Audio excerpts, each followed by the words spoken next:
अब एक assistant professor कमाएगा 8,500 रुपया पर मंथ और एक दिहाड़ी मजदूर कमाता है 9,000 पर मंथ। मतलब कि एक असिस्टेंट प्रोफेसर से ज़्यादा एक दिहाड़ी मजदूर एक महीना में कमाता है। क्या आपको विश्वास नहीं हो रहा है?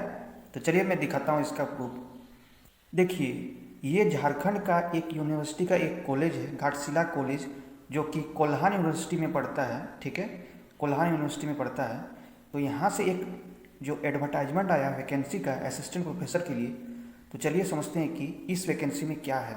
ठीक, देखिए यहाँ पे इन सब्जेक्ट्स के लिए जो वैकेंसी आई हुई है असिस्टेंट प्रोफेसर के लिए। ठीक, और इसमें एलिजिबिलिटी क्या है, मतलब कि आपको क्या होना चाहिए। आपको या तो नेट पास होना चाहिए या फिर आपके पास पीएचडी होना चाहिए। साथ ही साथ आपका जो मास्टर है उसमें मिनिमम 55% आपको होना चाहिए। ठीक है, ये हो गया आपका एलिजिबिलिटी। ठीक, और आपको अगर अप्लाई करना है यहाँ पे, अगर आप जनरल ओबीसी हैं तो आपको 250 रुपया लगेगा, और अगर आप ST SC हैं तो आपको 150 रुपया लगेगा। ठीक है, और दिव्यांग है तो आपको कोई शुल्क यहाँ पे नहीं लग रहा है। यहाँ तक समझ गए होंगे कि झारखंड से एक कॉलेज से जो कॉन्ट्रेक्चुअल बेसिस पे असिस्टेंट प्रोफेसर का वैकेंसी आया हुआ है। ठीक है, अब चलिए देखते हैं कि आपको इसमें सैलरी क्या मिलेगा। देखिए यहाँ पे सैलरी मेंशन किया गया है। आपको स्नातक कक्षा, मतलब कि अगर आप कॉलेज के लिए सेलेक्ट हो रहे हैं तो आपको 300 रुपया पर कक्षा, मतलब पर क्लास मिलेगा। 300 रुपया, मात्र 300 रुपया। और साथ ही साथ अगर आप जो मास्टर को पढ़ाएंगे, मतलब कि PG को पढ़ाएंगे, तो आपको 350 रुपया पर क्लास मिलेगा।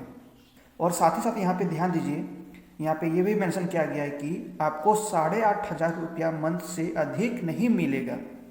मतलब कि मैक्सिमम आपको कितना मिलेगा मंथ में? 8,500। समझ रहे हैं? ये कम है क्या? ये कम नहीं, ये बहुत ही कम है। 8,500 रुपया। 8,500 रुपये में क्या होता है? एक स्टूडेंट जो अपना 10th तक किया है, फिर 12 किया है, फिर अपना कॉलेज करता है, UG कोर्स करता है, फिर PG करता है, फिर नेट की तैयारी करता है, फिर नेट पास करता है, फिर PhD भी करता है, और उसके बाद अगर कॉन्ट्रेक्चुअल बेसिस में वो नौकरी करना चाहे तो उसको एक महीना में मात्र 8,500 रुपये मिलेगा। क्या यह न्याय है? ये किस आधार पे इसको सैलरी यहाँ पे ये निर्धारित किया जा रहा है 8,500 रुपया महीना? एक जो दिहाड़ी मजदूर होता है वो भी अगर मिनिमम आप गांव से गांव चल जाइए, आपको 300 रुपया देना ही पड़ेगा एक दिन के लिए एक मजदूर को। उस हिसाब से अगर आप 300 रुपया वो पर डे कमाता है तो वो 30 दिन में कितना कमाएगा? वो 30 दिन में कमाएगा 9,000 रुपया पर मंथ। मतलब कि एक असिस्टेंट प्रोफेसर से भी ज़्यादा कमाता है एक दिहाड़ी मजदूर। अब देखिए, मैं यहाँ पे कंपेयर नहीं कर रहा हूँ, आपको ये भी समझना पड़ेगा कि एक MA या MSc या MCOM करके नेट पास करने के बाद अगर 8,500 रुपये कमाता है, और एक दिहाड़ी मजदूर जो सिर्फ आयु को कंप्लीट करता है 18 वर्ष, वो 9,000 रुपये कमा सकता है, तो आपको क्या करना चाहिए? और साथ ही साथ देखिए, यहाँ पे ये भी कहा गया है कि आपको इंटरव्यू भी यहाँ पे लिया जाएगा। सोचिए, 8,500 रुपया मंथली के लिए आपको इंटरव्यू भी देना पड़ेगा। लेकिन अगर आप दिहाड़ी मजदूर करने जाते हैं तो आपको वहाँ कोई कुछ नहीं पूछेगा, सिर्फ आपको एक उम्र का आपका होना चाहिए 18 वर्ष, बस आपको वहाँ पे जॉब मिल जाएगा। लेकिन यहाँ पे आपको नेट पास करके आपको इंटरव्यू भी देना पड़ेगा 8,500 रुपये के लिए।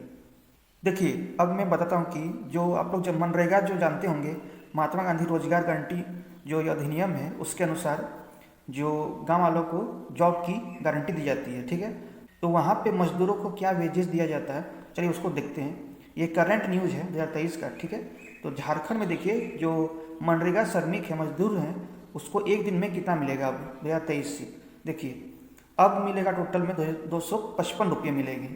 इसी तरह अन्य राज्य के लगभग, कई सारे राज्य में लगभग 300 रुपया पर डे मिलता है मनरेगा श्रमिक को। ठीक है, तो समझिए, एक मनरेगा श्रमिक का जितना वेतन होता है उसी के इक्वल में एक असिस्टेंट प्रोफेसर जो कॉन्ट्रैक्चुअल बेसिस में किसी कॉलेज में जॉब लेता है तो उसको भी उतना ही मिलेगा।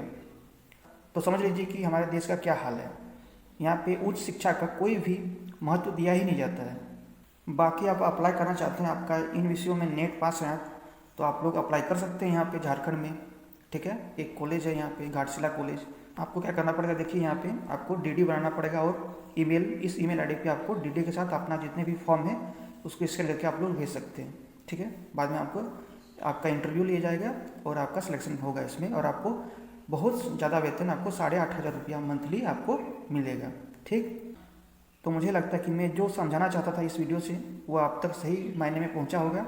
ठीक है, मैं किसी को भी डीमोटिवेट करने की कोशिश नहीं कर रहा हूँ इस वीडियो के थ्रू, मैं सिर्फ रियलिटी बता रहा हूँ। ठीक, तो आप लोग भी अपनी राय को कमेंट में लिख सकते हैं। आप लोगों को क्या सोचना है इसके रिगार्डिंग? क्या किसी कॉन्ट्रेक्चुअल बेसिस में असिस्टेंट प्रोफेसर का वेतन 8,500 रुपया महीना होना चाहिए या कितना होना चाहिए? आप लोग कमेंट में लिख सकते हैं। ठीक है, so that's it for today. Thank you for watching.